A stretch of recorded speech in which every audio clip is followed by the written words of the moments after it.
கிறிஸ்தேசுக்குள்ளான உங்கள் அனைவருக்கும் சமாதானம் உண்டாவதாக. இன்றைய தியானத்திற்காக எடுத்துக்கொள்ளப்பட்ட வேத வசனம் எபிரேயர் 6:14-15. நிச்சயமாக நான் உன்னை ஆசீர்வதிக்கவே ஆசீர்வதித்து உன்னை பெருகு பண்ணுவேன் என்றார். அந்தபடியே அவன் பொறுமையாய் காத்திருந்து வாக்குத்தத்தம் பண்ணப்பட்டதை பெற்றான். அல்லேலூயா. இங்கே எபிரேய எழுத்தாளன் விசுவாசிகளின் தகப்பனாகிய ஆபிரகாமை குறித்து எழுதுகிறார். என்ன எழுதுகிறாரு?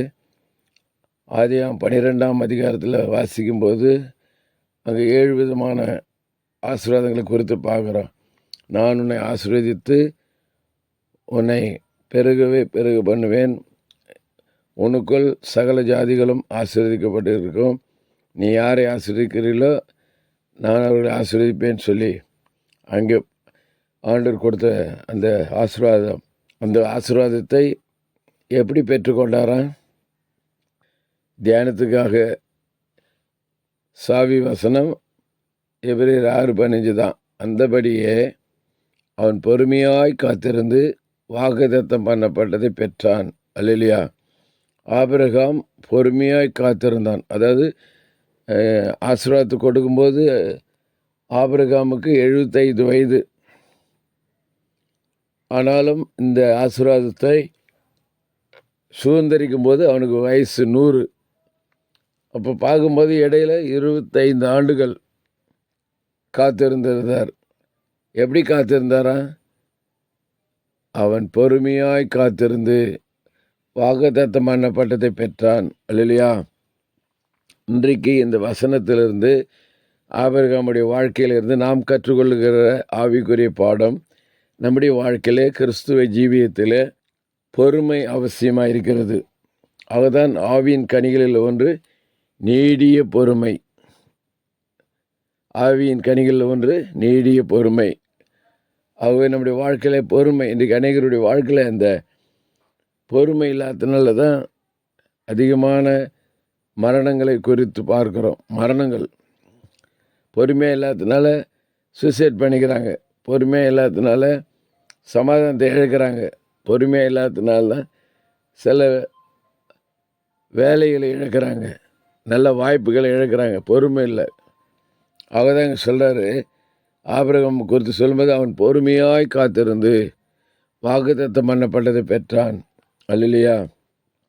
ஆக இந்த புத்தாண்டில் பிரவேசித்திருக்கிற ஆண்டவருடைய பிள்ளைகளாக நமக்கு தேவை பொறுமை. ஒருவேளை கடந்த ஆண்டில் நம்முடைய வாழ்க்கையில் அநேக காரியங்களில் நமக்கு பொறுமை இல்லாமல் இருந்திருக்கலாம். அதுதான் பிரசங்களில் சொல்லும்போது பெருமை உள்ளவனை காட்டிலும் பொறுமை உள்ளவன் உத்தமன் சொல்கிறார்.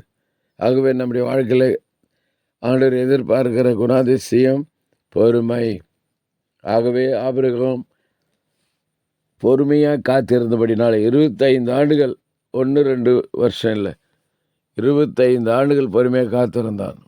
அவதான் அவன் விசுவாசிகளின் தகப்பன் எனப்பட்டான். ஆகவே நம்முடைய வாழ்க்கையில் கூட இந்த புத்தாண்டில் பிரவேசித்திருக்கிற புதிய முதல் மாதத்தில் நம்முடைய வாழ்க்கையில் கூட நம்ம அந்த பொறுமையை கடைப்பிடிப்போம். ஒரே நாள் கிடைக்காது பொறுமை.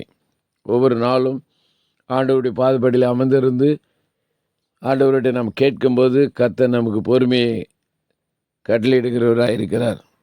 ஆகவே பொறுமை. யோபு கூட பார்க்கும்போது அவன் கூட பொறுமையாக காத்திருந்தார். அவரை பார்ப்பேன் அந்நிய கண்களால் அல்ல, என் சொந்த கண்களால் அவரை பார்ப்பேன் சொல்லி காத்திருந்தார். ரட்டத்தினான ஆசீர்வாதத்தை பெற்றுக்கொண்டார். ஆகவேதான் பழைய ஏற்பாட்டில் இருந்த யோபு புதிய ஏற்பாட்டில் யாக்கோபு புஸ்தகத்தில் வாசிக்கிறோம். பழைய ஏற்பாட்டில் இருந்த ஆபிரகாம் புதிய ஏற்பாட்டில் எபிரேய புஸ்தகத்தில் வாசிக்கிறோம். ஆகவே நம்முடைய வாழ்க்கை சாட்சி வாசிக்கப்படணும்னு சொன்னால் ஆபிரகாம் போல யோபை போல பொறுமையாக இருப்போம். கர்த்தர் பாதப்படியை பொறுமையாக காத்திருந்து பெற்றுக்கொள்வோம். கர்த்தர் நம்மை ஆசீர்வதிப்பார். செபிப்போம்.